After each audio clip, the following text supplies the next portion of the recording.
안녕하십니까. 유안타증권에 근무하는 정인지연구원입니다.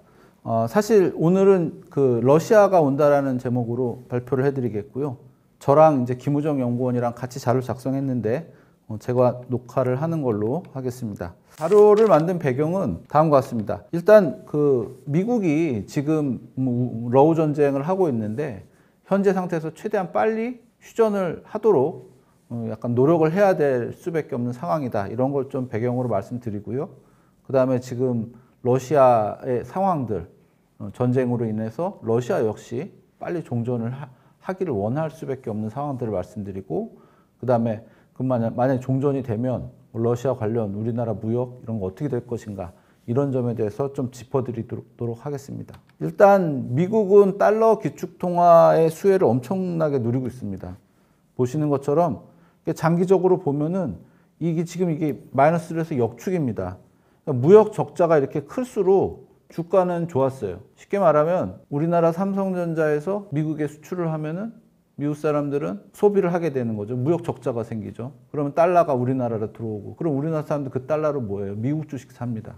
그러면 또 달러가 미국으로 들어가서 주가를 띄우고, 그래서 적자가 계속 커질수록 주가는 좋은 이런 상태가 돼버리고, 상대적으로 미국에서 적자가 크다는 얘기는 수입이 많다는 얘기죠. 소비를 많이 했다는 얘기이기 때문에 우리나라가 이렇게 지금 1992년부터 계속 적자를 보고 있었으면 나라가 이미 망했겠죠. 근데 미국은 기축통화국이기 때문에 이런 일이 안 발생합니다. 그래서 이런 수혜를 이제 누려왔었는데, 미국에서도 보시면 지금 재정 적자가 이게 어느 정도냐면 GDP 대비 재정 적자를 제가 1929년 대공황 때부터 쭉 뽑아봤는데, 한 2차 세계대전 때 진주만 폭격 이런 거 일어났을 때 20%대까지 떨어졌었는데, 그 이후로는 이제 베트남 전쟁 때 약간 5% 한번 터치하고, 그리고 나서는 지금은 계속 글로벌 금융위기나 코비드19 때 재정적자가 커졌고요. 지금은 6.3%, GDP 대비 6.3%입니다. 굉장히 이제 큰 수준이라 할 수 있겠고. 그래서 이제 GDP 대비 정부 부채를 보면은 미국이 117%로 지금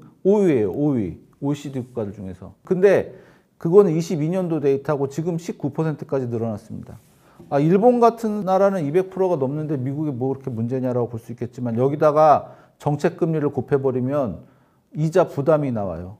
일본은 금리가 낮기 때문에 한 1%, GDP 대비 1% 정도가 이자 부담인데, 미국은 GDP 대비 5.3%입니다. 금리가 높아서. 그래서 그리스를 제외하면 부채 부담이 가장 큰 나라입니다. 그래서 미국은 사실 재정적으로 굉장한 위기예요. 다만 기축통화국이기 때문에 이게 지금 수면으로 드러나지 않는 건데, 트럼프 대통령은 이런 걸 보고 있는 겁니다. 그래서 앞에서도 봤지만 미국이 만약에 재정 적자나 무역 적자를 해소하거나 줄인다면 주가는 빠질 수밖에 없어요. 그래서 최근에 트럼프 대통령한테 주가 빠진 거에서 어떻게 생각하냐 했더니 트럼프 대통령이 화내면서 나한테 그럼 묻지 마라. 이건 사실 반대로 말하면 당연한 거 아니냐? 라고 얘기하는 거예요. 그러나 더 중요한 거는 지금 이런 상황에서 지금 보세요. 달러 가치 계속 떨어지고 있어요. 그래서 요즘 달러가 강세인데 달러 가치가 떨어진다니? 이게 무슨 말이지? 라고 생각하시겠지만, 금국의 본원 통화는 금입니다. 금값이 계속 올라가고 있는데, 보시면 아까 보여드린 그 재정 적자 있잖아요. 미국의 재정 적자가 이렇게 스파이크를 하면서 커지면 그 이후로 금값이 이렇게 올라가요. 달러 가치가 떨어진다는 얘기죠. 그리고 중국 같은 경우는 2015년 이래로 외환 보유고를 오히려 줄이고 있어요. 그럼 뭘 늘리냐? 금을 보유를 늘리고 있는 겁니다. 그래서 달러 가치가 떨어지는 걸 금으로 대체를 하고 있고요. 그 다음에 그걸 지금 어떻게 보면 알 수 있냐면은 전 세계 금 보유, 중앙은행 금 보유량을 보면은 미국이 약 8,000톤 정도로 1등이에요. 그리고 중국은 1,950톤, 약 2,000톤 정도 되는데 22년 기준이고요. 근데 이 사람들이 이제 그 전문기관에서 추정한 바에 따르면 사실 한 4,300톤 정도는 될 거다라고 얘기를 하고 있고, 지금은 더 늘었어요. 사실상 금 보유 전 세계 2위고, 민간 보유량까지 합치면 28,000톤을 가지고 있습니다. 그래서 중국이 계속 노리고 있는 건 기축통화국의 지위를 어떻게 하면 좀 흔들어 놓을까, 이거에 몰두하고 있고, 미국은 그걸 어떻게든 방어하려고 그러고 있어요. 근데 사실은 미국이 쉽지 않은 상황입니다. 그래서 이게 드러나고 있지는 않지만 트럼프 정부의 어떤 그 움직임들이 이걸 방어하기 위한 거라는 거를 맥락으로 보시면 상당히 이해하기가 쉽습니다. 그리고 그만큼 절박하거든요. 또 다른 이제 중국의 위협이 뭐가 있냐면은 10만 명당 사망자 수예요. 마약 중독으로 인한 사망자 수. 2015년부터 계속 늘었어요. 특히 코비드19 전후해 가지고 많이 늘었고 2019년 기준으로 20명이었던 게 2023년 기준으로는 32명으로 늘었습니다. 10만 명 중에 32명이 마약 중독으로 사망을 했다는 얘기는 한 적어도 중독자까지 합치면은 뭐 한 300명, 10만 명 중에 300명? 그러면은 1000명 중에 3명이라고 볼 수 있겠죠. 우리 회사로 치면 우리 회사 전체에서 마약 중독자 3명은 있다는 얘기입니다. 미국이 그런 상태라는 얘기죠. 우리가 그렇다는 게 아니라. 그리고 미국 그 법무부에서 만든 마약의 유통 지도를 이렇게 보시면 코카인인데 주로 멕시코를 타고 이렇게 올라오고 있어요. 미국으로. 이게 사실은 중국에서 이렇게 건너간 거죠. 그래서 이런 것 때문에 이제 관세에 대한 얘기를 이제 강하게 하고 있는 겁니다. 군사비 측면에서 보면은 중국은 미국이 한 3분의 1 정도 돼요. 근데 미국은 군비 중에 고정비가 굉장히 많습니다. 미군 대위 연봉이 한 2억이라는 말도 있고요. 그래서 실질적으로 군사력 증가는 중국이 굉장히 빠르다는 얘기고 절대적으로 봐도 중국이 옛날에 구소련 정도 수준만큼의 군비 지출을 하고 있다라고 하고요. 역시 미국의 위협이 되는 겁니다. 달러는 사실 궁극적으로는 미국 중앙은행이 지키는 게 아니라 항공모함이 지키고 있는 거죠. 사실 국가의 어떤 기관이 되는 거기 때문에 궁극은 무력입니다. 또 하나는 이제 중국 같은 경우 이 베이징 대학교의 공과대학 전공별로 뭐 엔지니어링 앤 테크놀로지, 컴퓨터 사이언스, 피지컬 사이언스, 라이프 사이언스 이런 건데 2015년도에는 보통 뭐 40위권, 50위권 이런 데 있었어요. 최근엔 이게 10위권 앞에서 왔다 갔다 하고 있습니다. 참고로 카이스트는 한 3, 40위권 되고 서울대학교는 5, 60위권 정도가 돼요. 이런 정도로 중국의 어떤 기술력이 높아졌고 이거는 잘 아시겠지만 요새 M7이라고 그러죠. 매그니피센트 7이라고 그래갖고 기술주 이제 대표주 7가지가 있는데 미국이랑 중국의 그 상대 주가 추이, 평균 주가죠. 이게 파란 게 미국이에요. 까만 게 중국이고 무역 전쟁이 발생한 이후로 중국 M7 주가가 미국 M7 주가보다 훨씬 더 날아가고 있습니다. 이래서 이제 사실 트럼프 대통령 의도대로 중국을 견제하는 게 쉽지 않은 상황이다. 이거 주가가 이미 보여주고 있는 거예요. 중국은 그만큼 기술력이 발달돼 있었죠. 그래서 이제 미국 앞에서 필요한 게 동맹입니다. 지금 트럼프 대통령이 약간 다르게 갖고 있긴 하지만 안보적인 측면에서는 예를 들면 인도, 그다음에 베트남, 필리핀, 타이완, 한국, 일본 등으로 중국 남쪽을 이렇게 쭉 이렇게 커버를 하고 있어요. 근데 북쪽은 지금 러시아랑 전쟁을 하면서 계속 그 관계가 이렇게 깊어지고 있죠. 그래서 미국 입장에서는 관계가 깊어지고 있긴 하지만 이제 구공산권의 맹주자를 놓고 항상 신경전을 하고 있습니다. 러시아는 중국에 의존하기 때문에 여러 가지로 이제 어쩔 수 없이 의존하지만 가능하면 좀 빨리 이걸 벗어나려고 그러고 있고 미국과 이제 이렇게 수교를 하면서 관계가 개선이 되고 러시아가 미국에 의존을 하게 되면 상대적으로 이제 북방에서 중국을 이렇게 압박할 수 있는, 완전히 포위할 수 있는 게 되는 거죠. 그래서 미국 입장에서는 러시아가 지금 되게 중요하다 이런 말씀도 드리고 싶습니다. 러우 전쟁이 어떻게 됐나에 대해서 좀 생각을 해보면 최근에 이제 우크라이나 사망자는 약 4만 6천 명, 대략 5만 명 정도 되고 부상은 38만 명, 러시아군은 대략 17만 명 정도 되고 부상은 이제 61만 명. 상당히 많은 피해가 이제 있었던 거를 알 수가 있습니다. 근데 러시아 같은 경우는 이 데스노믹스라고 그래가지고 사망하면은 약 15만 달러, 우리 돈으로 약 2억 원 정도가 이제 되는 거고요. 2억 원 정도가 되는 거고 부상 보상금은 8만 달러라고 합니다. 최근에 이렇게 지원병이 많이 늘고 있어요. 이게 뭐냐 하면은 전쟁에 나가서 예를 들면 70대 노인도 받아줍니다. 가서 이제 싸우다 죽으면 자기 자식한테 2만 달러가 떨어지는 거죠. 15만 달러가. 그리고 러시아의 뭐 평균 아파트 값이 평균 국민주택 기준으로 한 채당 한 8천만 원 된다 그러니까 그러면은 우리 돈으로 한 2억 정도 보상금 받으면 집 한 2채 이상 살 수 있는 거죠.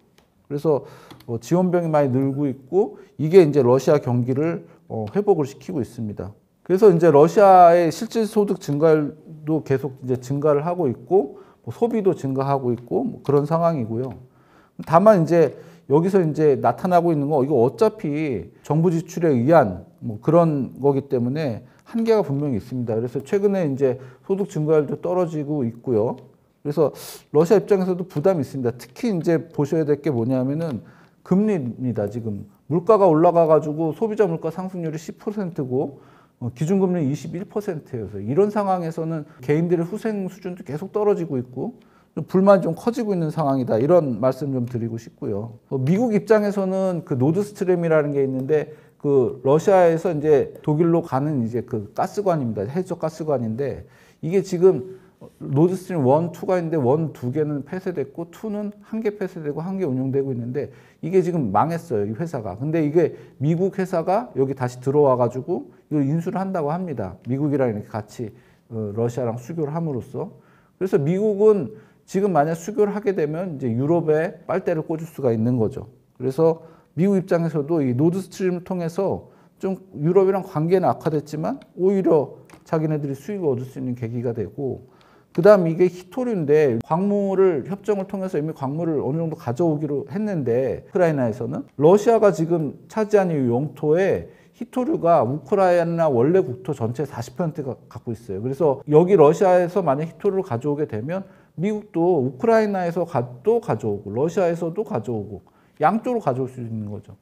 우크라이나가 만약에 러시아를 다 이렇게 몰아낸 다음에 우크라이나를 통해서 가져오면 되지 않냐라고 하겠지만 그러려면 시간과 돈이 엄청 많이 듭니다. 그래서 전비를 지금 줄인 상태에서 러시아 편을 들어가지고 휴전을 딱 해버리면 우리가 편 들어줬으니까 이권을 달라 이래가지고 히토류를 가져오고 우크라이나는 이미 지원해 준 게 있기 때문에 또 히토류 가져오고 양쪽으로 쉽게 갖고 올 수 있기 때문에 미국 입장에서는 가능한 빨리 종전을 현재 상태에서 약간 러시아에 유리하게 하기를 바라고 있는 게 지금 미국의 상황이고요. 또 한 가지 말씀드리자면 이미 우리나라는 러시아랑 교역이 많이 있습니다.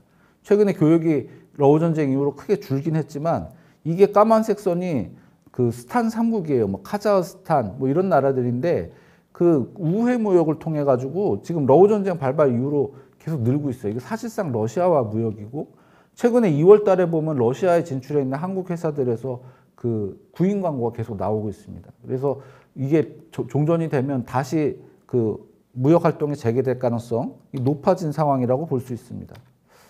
그래서 한국은 레드라인 넘지 않았고요. 러시아 관련해서는 우리가 그 전쟁 전에는 무역 금액이 한 270억 정도 됐는데 지금 114억으로 줄었습니다.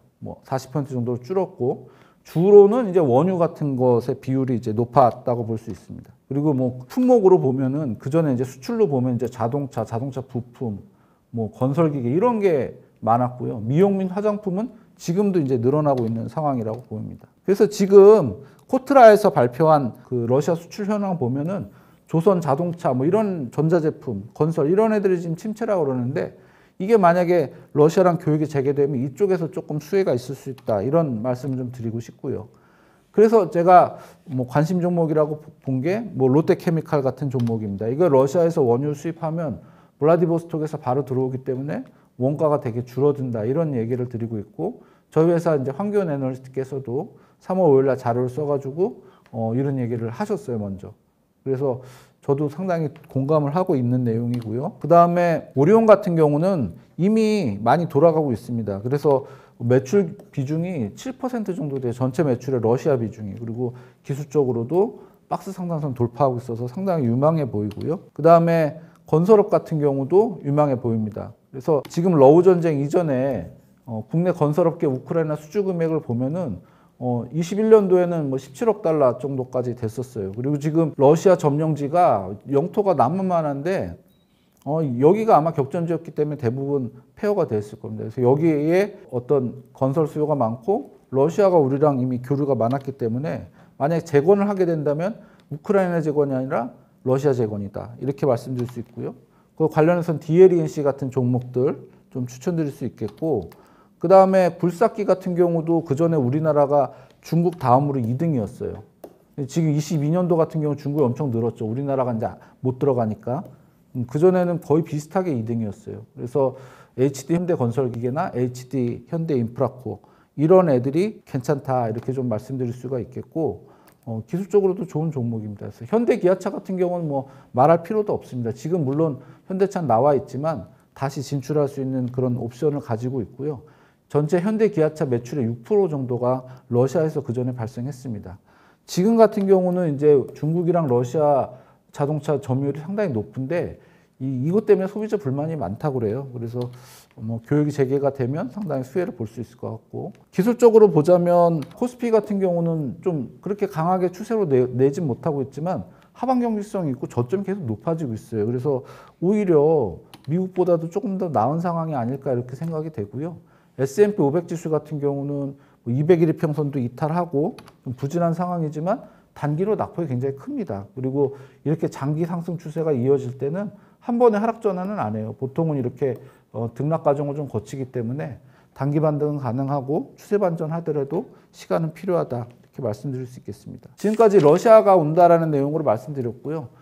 당장은 아니지만 곧 러시아와 우크라이나가 휴전을 하게 되고 한국과의 교역도 재개될 수 있기 때문에 관심주를 중심으로 지켜보시면 좋을 것 같습니다. 영상 시청해 주셔서 감사합니다.